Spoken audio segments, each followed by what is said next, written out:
asalaamaaleykum Sénégal salaamaaleykum àdduna di leen nuyu yéen ñi nga xamante ne yéen a ñuy seetaan ci biir Sunugal 24 di am mbégte di jàkkaarloo ak yéen ngir présenter leen seen émission bii di nañ ko waxtaanee waaye balaa loolu ñu nuyu ñi nga xamante ne ni ñooy kilifa diine yi kilifa aada yi ci dëkk bi di ñaan yàlla seen taxawaay yàgg fi lool duñ ci yem di fekk képp koo xamante ne yaa ngi tëdd ci hôpital ba wala sax nga tëdd ci biir kër feebar daaneel la ñuy ñaan suñu borom fëgg sa bopp ba nga mën a dellu ci say activité ñu ne ci prison yi it ñu leen di ñaanal yàlla suñu borom tijji leen fa ñu nekk ba ñu mën a dellu ci seen njaboot dellu ci li nga xamante ne ni mooy seen activité émission tey bi li ñu fas yéene waxtaanee moo di kilifa yi nga xamante ne ñu ngi ci biir kër yi bu seen soxna gaañoo ñu takk beneen jabar mu ñëw tolloog ay njabootam ci biir kër gi di defante ak ñoom xuloo bi xeex bi ba sax gaañanti mën cee am ñu jël exemple bi nga xamante ne nii moo xew fan yi fële ca Gueule Tapée mu di rek benn marâtre bu soodee ay doomu jëkkëram émission bi dama ci wéet dama ci ànd ak père nuyu nañ la bàyyi la nga nuyoo ko. Mami Ndiaye nuyu naa la Cheikh Ndiaye. di wax li nga ne nañ ko waxtaanee lu mu mën a doon lu ne bu ñu ko waxtaanee rek dinañ trouver solution. ngi muy émission boo xam ne nag fi mu ne askan wi soxla na ko muy li ci kër gi. mën a ëmb lépp ëmb bi la ëmb boo xam ne ni tey da nga ne nañ ko ubbi xool li ci lëñ bat li ci tilim ñu fóot ko li ci tooy ñu weer ko. tey daal émission boobu moo tax tey nga invité nu fii ci plateau bi nga xam ne nii mooy Sunugal 24. point net ci àdduna wërngal këpp. ñu ngi ñëw léegi ci waxtaan wu xajam. ak sama jarbaat Mami Ndiaye. Alaaji Mahfous moom it dinañu wétali ci émission bi Mahfous nuyu nañ la. maa ngi lay fay Mami Ndiaye di nuyu aussi sama père muy ñaari Ndiayeen ak benn Njoobeen tey xam naa ni moom plateau bi du yomb. ñun dañ la waroon sànni si digg bi sax. waaw non non day ëpp bien vrai que man maay seen buur mais sama ay jaam ngeen kontaan na en tout cas ci bokk ak yéen plateau bi. fas yéene aussi rafetlu aussi bu baax thème bi nga xamante ni jël nañ ko. muy thème d'actualité ñu mën ci waxtaane aussi loo xam ne si ni luy jariñ askan bi la. mu nekk luy jariñ askan wi comme ni nga ko waxee léegi Mahfous situation bi xaw a doy waar li ñuy waxtaanee tey nekk benn situation bu déplorable boo xamante ne ni mi ngi xew ci société bi mu bari lool. père tey nga nekk mag sa soxna génn àdduna say doom nekk ay magum jëmm nga dem takk beneen soxna indi ko ci kër gi mu sonal say doom lan ngay wax ci loolu. sama fi dina tëf Mami sa jabar génn àdduna way Mahfous kii mbaa dama ko mat waay. waaw yow da ngay mag nag xam naa moo tax. waaye man sama jabar bu dee parce que y a deux yu fa nekk yoo xam ne bu dee mën naa leen ndax sama doomu na jaay la te am na ñaar ñu fa xam ne. non exemple la rek. dégg naa la non dama bëgg affaire bi xëjam affaire bu ñu ko wax rek. voilà loolu laa bëggoon cas boobu laa bëggoon. léegi bu sama jabar tukki wala ñu tàggoo wala mu def liy gën. mu dëddu ma indi benn xele. loolu nga ma laaj ma takk jabar indi ko man nag Njaay laa sant man jaam laa ko ma joggi ma mat man moom sama kër ndax du ma jël doomi jàmbur indi ko ci sama kër di ko aayo bébé sama doomi jàmbur di ko sonal may seet bu ma ñëw dama lay tegal critère seen yaay du moo tax bëgg indi ku leen uuf xool leen bët bi leen seen yaay doon xool jàppale ni seen yaay buñ xiif buñ mar yéen nit kii seen yaay la xool leen ko bët bi ngeen doon xool seen yaay ndax sama ginnaaw lay jàll waaye nag doom mënoo ko ne mel ni man nguri rek ko man am na xale yoo xam ne bu seen yaay néeg bi seen yaay doon dugg keneen dugg fa dafa dem ba ci ñi nga xam ne sax bu seen jëkkër génne àdduna ñu am menn Mahfous bu ñëwee ci kër gi dinañ nëbb dàll yi dinañ bënn ruuyu oto bi renk rek xol du ëm bañ koy bës xol du ëm bañ koy bës waaye soo de mën na caa ñàkk ndax soo ñëwee ci kër gi fekk Xadi Sekk nekku fa yow Mami nga ne Tafa Ndiaye ak Ami Ndiaye day naa leen xool ba leen Xadi Sekk doon xool su ma bëggee jubóog Seex ndax Seex ma fi indi ndax ñii ndax li ko yóbbu mën na maa yóbbu loolu bu amee neexee nekkin bi day am nekkin bi day rafet waaye li ma la mën a xamal daal wóor na ne liy xew ci dëkk bi fi mu ne liy xew ci kër yi bari na yii yëpp dinañ ko faram fàcce ci Sunugal 24 ndax olof dañ ne ëmb buñ ko ëmbee rek waaye daal nañuy rafetal nekk ni xam ne suba du añ du reer waaye day mën a sédd ëllëg Mahfous. Mahfous tey soxna si sëy si na ci kër gi. say doom nekk ay mag am ñoo xamante ne dinañ accepter seen papa takk beneen jabar waaye am na ci ay xale yoo xamante ne fiiraange da leen jàpp maanaam dañuy fiireel seen yaay ba tax du ñu nangu seen papa takk soxna indi ko ci biir kër gi. ñu koy teg fitna di ko teg métit ba kooku tamit fippu amaan na fekk si leen ci loolu.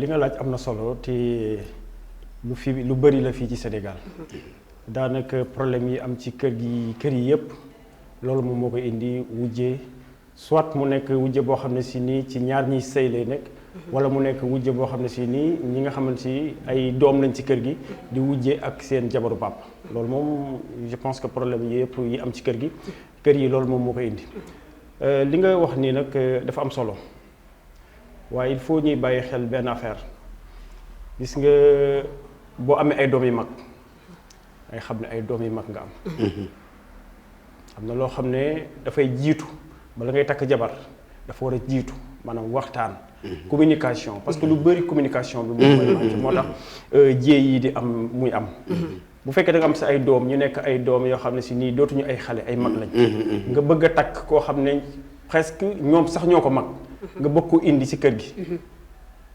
dootuñu nekk même bu seen yaay nekkee sax dootul wujje ak seen yaay mais doom bi lay wujje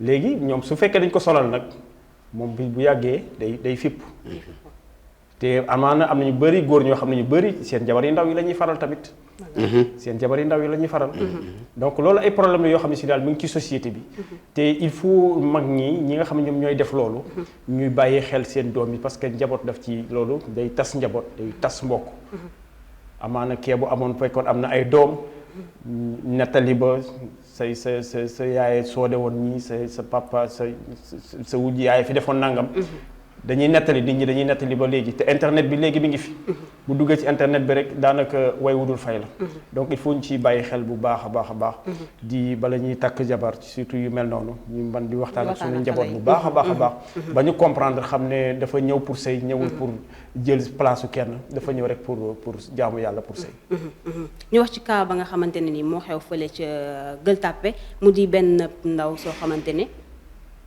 ki ko takk mag la ay doomam ñoo mag sax soxna si mu takk problème am na yàgg na sax am waaye bi yoon dafa jéggi dayoo ndax xuloo na ak ñoom xuloo coow lu sew am na ba mu tàngal ndox mu tàng doon ko soode caat bi far sottiwaale ko ñett ci nit kenn ki ma nga sax fa lañ ca réanimation mu nekk loo xamante ne ni doy na waar te ñaaw na ndax sax yaakaar naa nit ki boo ko bëggee léegi olof naan boo bëggee ginaar di nga bëgg ay nenam nit ki soo ko bëggee war nga mën a bëgg njabootam boo demee ba mënoo dëkk ak xale yi nga ut beneen solution waaye soode ñaaw na trop père. xam nga dafa am lu Mahfouz wax communication waxtaan dañuy wax taaj. xam gis nga famille doom nawle la te kaay ma xamal la nag yaa wax léegi ne ki mu takk moom ak xale yi. nooy takkee Fatou Seck man ma takk ko man Cheikh Ndiaye mu wër ma ne mag laa Fatou Seck dox ci taxawaalu Tafa Ndiaye di ko gis naa ko yow looy dox nii yow yaa ngi nekk war a sëy gis sa tàntay def loo xam ne nii sa papa gisu ko tax attention li kiy wax Mahfouz wax xale yi ñooy xam secret bi nag di dugg ci WhatsApp yi ak YouTube yi gis téléphone yi waaw lu tax boo duggee ci téléphone fekk Cheikh Ndiaye benn ñaareelam Xadi Seck làq mu takk benn xale Cheikh Ndiaye jàngut tojut bawal la ñëw Tafa Ndiaye jël téléphone am manifeste gis Fatou Seck di si message ak Mahfouz ñu ne ko sa téléphone bi mère tante gis naa ko de foofa jàmm mënutu fa am parce que paa bi xamu ci paa bi ndeysaan fu mu jaamoo yàlla lay wut du dem dikkut bu jógee jàkk ja mu ngi ci piliyaanam wala toog ci biir salle bi seetaan télé Xadi Seck génn tas dëkk bi dajeeg am ilimaan ca cinéma ba wala dajeeg ilimaan ci restaurant ba te muy jabaru papaam xale ñooy bokk fi ñuy di du nekk bi mënutut a neex mu gis tamit léeg-léeg nga gis ku ñëw di teg sa papa fitna paa bi du lekk suur nga di ko tontool te kaay ma xamal la doom day sot de man gis naa benn artiste boo xam ne benn communicateur bi dafa dem ci benn cérémonie photo ak benn artiste mais bi mu indee photo bi ci kër gi xale yi jël photo bi ne ko yaay xoolal kii photo wal sama papa mu ne ko photo bi na génn kër gi pourtant kooku jubluwu ci dara mais xale yaa ngay riwaal ak seen yaay ñu ngay jàppale seen yaay jigéen ñi boo takkee xale rek tey mag na nga xool ka ngay takk bu baax ndax xale yi ñooy dem fu nekk de man léeg-léeg téléphone yi léeg-léeg xale yi génn na ci xoolal diw ak diw waa léegi soo dee su ma la takkee nga ñëw pour toog ci kër gi sooda mu ndaw mi nga xam ne mu ngay jàngee LPA daal liggéey Mami Ndiaye sama jabaru papa la Mahfouz numéro Mahfouz ñu ngi doon wax ba 4 heures du matin paa bi nelaw na wala bi paa bi demee jàkk ji ñu ngi wax Mahfouz dootoo mën am jàmm ci kanam Mahfouz li koy indi li ci kër gi dafa bare maanaam liy indi situation bu bokk na ci mag ñi nga xamante ni ñi ngi fekk xale yu ndaw di leen takk. waaw. loolu problème la loolu tamit loolu aussi problème la mën na nekk problème. parce que bu fekkee da nga fekk xale bu ndaw amul 20 ans lay am 22 ans nga takk ko fekk yow am nga pratiquement 60 ans léegi nga dugg ci 60 ans. day am problème parce que conflit de génération day am. et puis ci wàllu sëy sax wàllu kàttan sax bon dootoo ko man day bëgg xont te xale yi te ki nga takk xale la dafay am lu muy soxla. donc loolu day indi problème. loolu mooy indi am jëkkër am far. mais man fi ma bëgg a dugg rek mooy xale yi mooy doom yi aussi il faut ñu bàyyi xel que ni kii seen yaay la lu mu nekk xale seen yaay la seen jabaru papa la. ñu jox ko cër. ñu yem place su doom. fu ñu war a yem ak seen papa ñu xam ne fii la ñu war a yem ak seen papa fu ñu war a yem ak seen tante ñu xam ne fii la ñu war a yem ak seen tante. parce que bu ñu ay jabar ay doom lañ. waaye Mahfouss nga baal ma ci dagg bi am na ñoo xamante ne dañuy jóge seen kër sëy si kër. ñëwuñu pour maanaam uuf njaboot gi dañuy ñëw ngir defante ak ñoom. day am waaw parce que c'est la même génération. c'est la même génération. parce que tamit xam nga li ci ëpp man doom yi laay wax parce que su fekkente ne yow kii dafa nekk sa morom ba pare di tëjoog sa papa. yaa ngi dégg di toog ak moom di def ak yenn yi seen kanam. léeg-léeg nga ñëw fekk nu mu def ak sa papa affaire yi day am benn affaire bu muy génn ci xale yi. donc loolu moo indi day dem ba day indi fiiraange. day dem ba kooku dañuy jàpp ne dafa jël seen place. ci seen papa.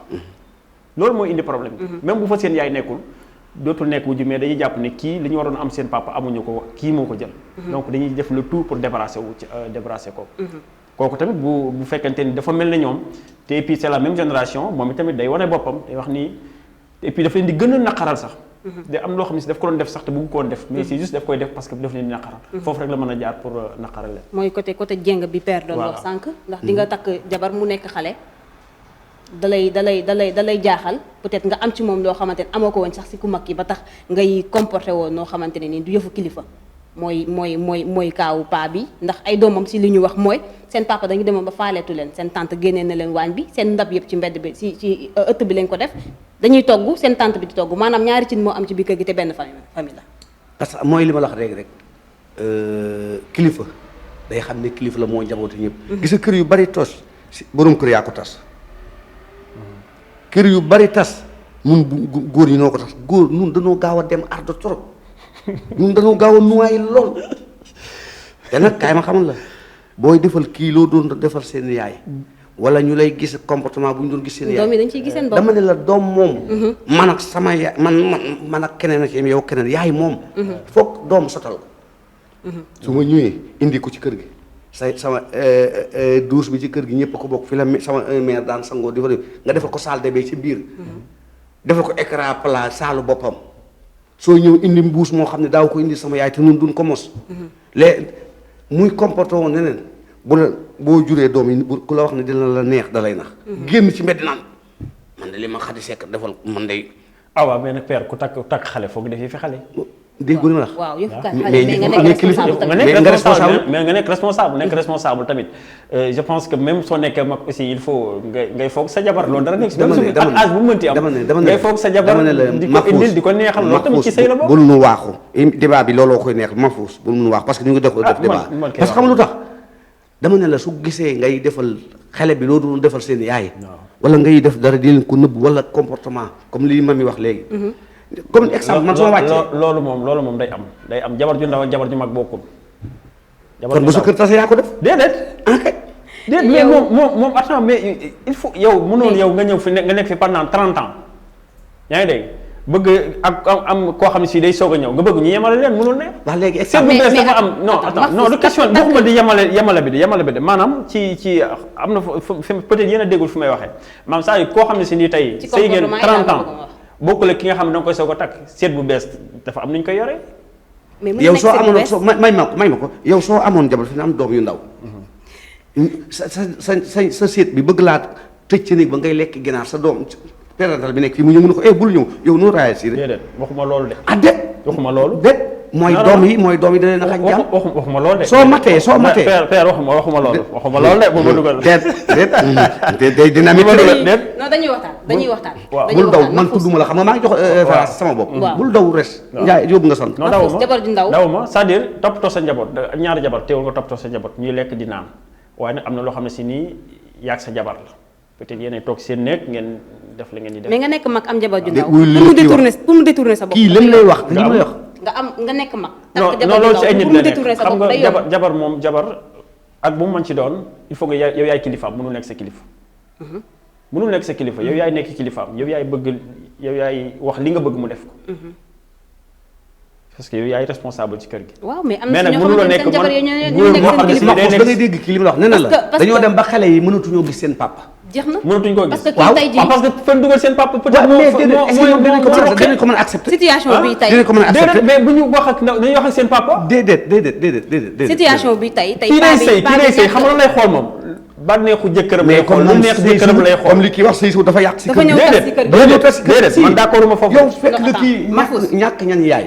kii jël la pour nga uuf njaboot uuf leen maanaam di leen defar sax loolu defar seen papa mbaa looy defar seen papa ñu toog. bu ko defoon kër gi am jàmm ak lu mu mënti defoon ak lu mu mënti woon def tamit loolu rek la ciy jël loolu rek la ciy jëlee ak lu mu mënti woon def loolu rek la ciy jëlee parce que ñoom ñoo mënul digérer seen papa di nekk ak moom. déedéet dañ dul gis ak seen papa mais la leer mami dafa mu ngi togg mën na togg jox leen yaa ngi dégg di leen fóotal di leen defal lépp est-ce que ba léegi dañu am problème. ci biir histoire bi femme bi doon nettali moom loolu la wax nee na caat bi nanguwul woon papaam am beneen soxna. parce que suñu wax gis nga kon xam nga nanguwul ko woon mais dem nañ ba ci biir mu nangu ko. déglu rek ba ci pare problème am na.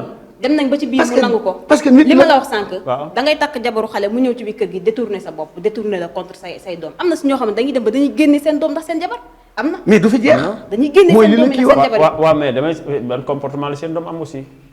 il faut aussi ngeen bañ a jël lépp rek wax ne ku góor ki moom moo bon affaire yi. non ku jigéen ki ak ku jigéen ki non c'est-à-dire des fois doom yi ñoom ñu dul yem seen place su doom du ñu yem place su doom.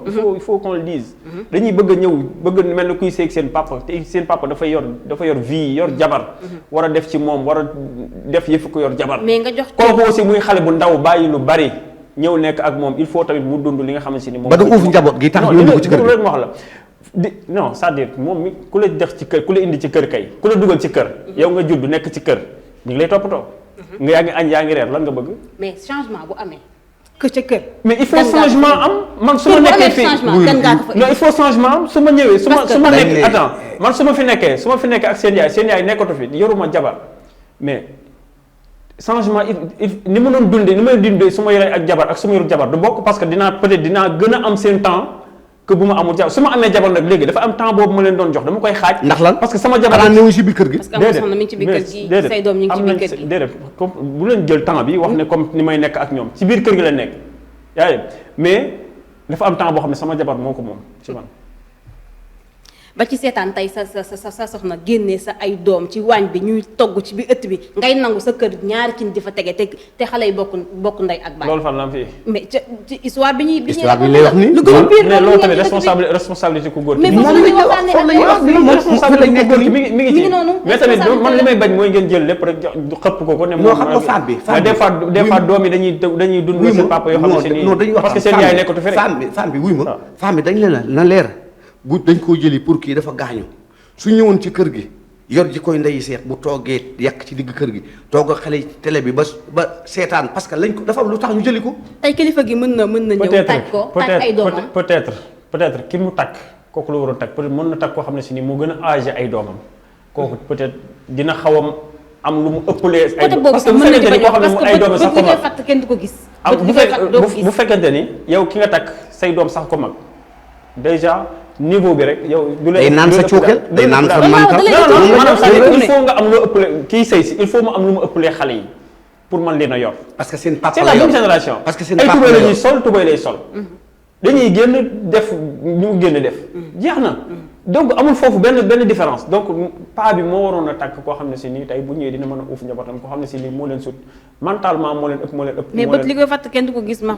kenn du ko gis ne sax des fois dañuy bëgg dañuy topp seen bànneexu bakkan. waaw ba tasaare seen njaboot day am. tamit foofu lañ la wax mais yow yaa ngi ñëw mais tamit xale yi il faut ñu xam ne tamit seen papa day dund dafa war takk jabar dañ ko bàyyi tamit mu dund ak mais jabar bàyyi nañ seen papa mu takk jabar mais yow boo sëysee ci kër jëlal Loolu nit ki mooy coow li, dama jàll ci leneen, jëlal sa ay mami, doomu mami, jëlal sa jàll ci ay leneen. doomu jëkkër nga def leen doom boo ñëwoon uuf leen def leen doom di comporté woo comportement bu baax ak xale yi dinañ dem ba même su fekkee bëgguñu la woon dinañ dem ba accepté la dañuy dem ba ku la accepté la bëgg du la mas a bëgg parce que nee ngeen Ankay. wax ngeen Dama ko ne- fii nee ngeen moom dama ne- moom même bu du woon ak moom sax Déedéet, même bu du woon commencement ba, moom commencement ba. père may ma ñëw même bu du woon moom même bu du woon keneen sax problème lii lay aw jur parce que déjà nangul woon ne seen papa takk jabar nanguwul ko Noonu yow kër xam yi- nga nee nga caat bi neen nangul woon Caat bi bëggul. mi ngi noonu donc Parce que lii la doon noonu la doon demee lii la doon bañ.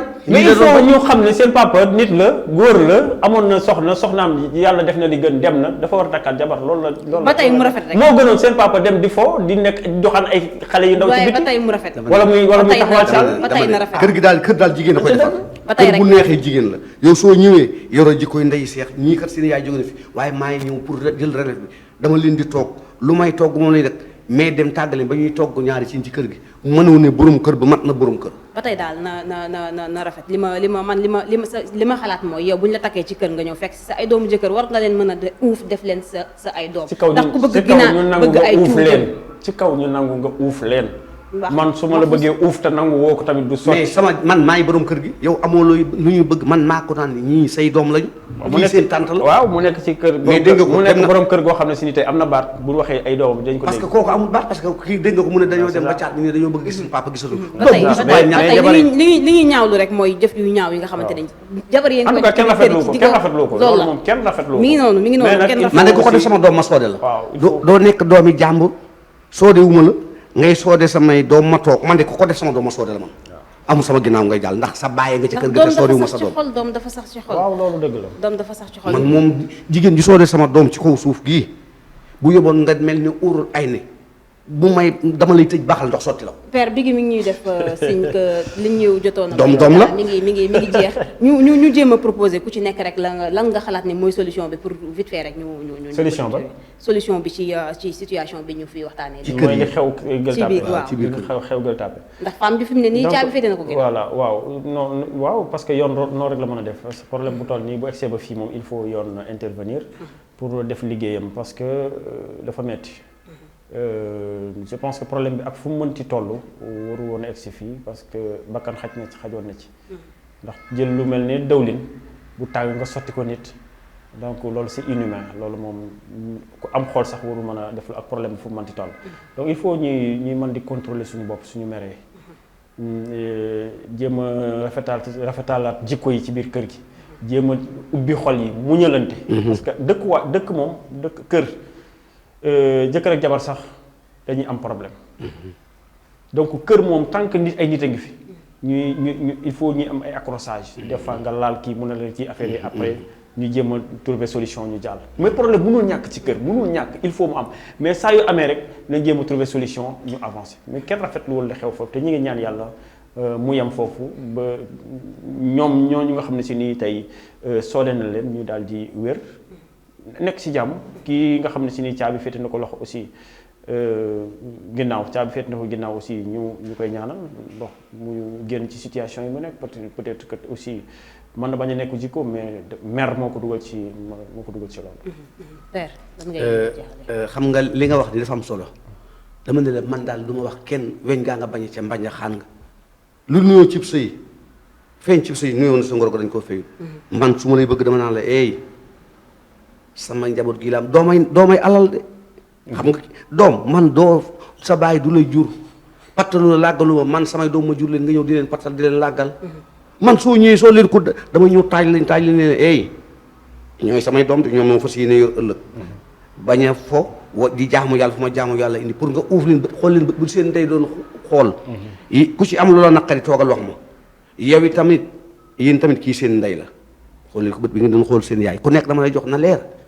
waaye nag man damay tëggalu góor mokk leen góor daal moom kër daal bato daal bu daanoo capitaine ba la man du ma ko jiiñ kenn du borom kër bi parce que du ma jur samay doom tabax sama kër sama jabar gaañu ñaari cin dem ci kër gi samay doom ak samay jabar surtout ça kon man ak samay doom ñooy kii dama naa la jëlal say bagage dem seen kër ku sëy doo dee ñu bàyyi la nga tàggoo père waaw di wax rek ne thème bi am na solo kon noonu lay demee saa su ne ak suñu jigéen Mami Ndiaye Ndiaye Diatta Ndiaye sama nga ca belli Mame Pate Gaye Ndiaye jigéen ju man góor gis nga ko fi mu fël tey ak njóobeen bi samay jaam ngeen waaw yéen a war a tàgg de Mahfouz looy tàggoo.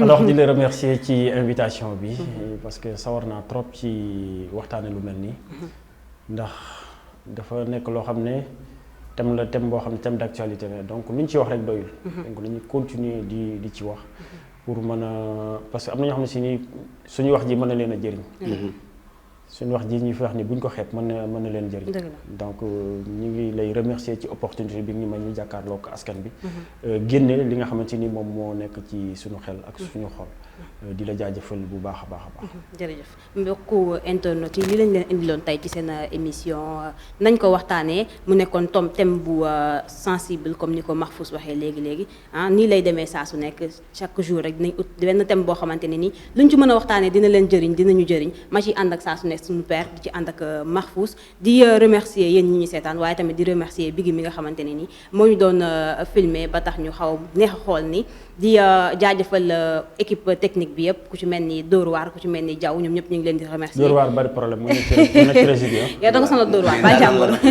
di nuyu bu baax a baax sunu kilifa bi ci kër gi mu di Aliou Top di ko moom tamit jaajëfal bu baax a baax di leen jox dig daje très prochainement sur Sunugal 24.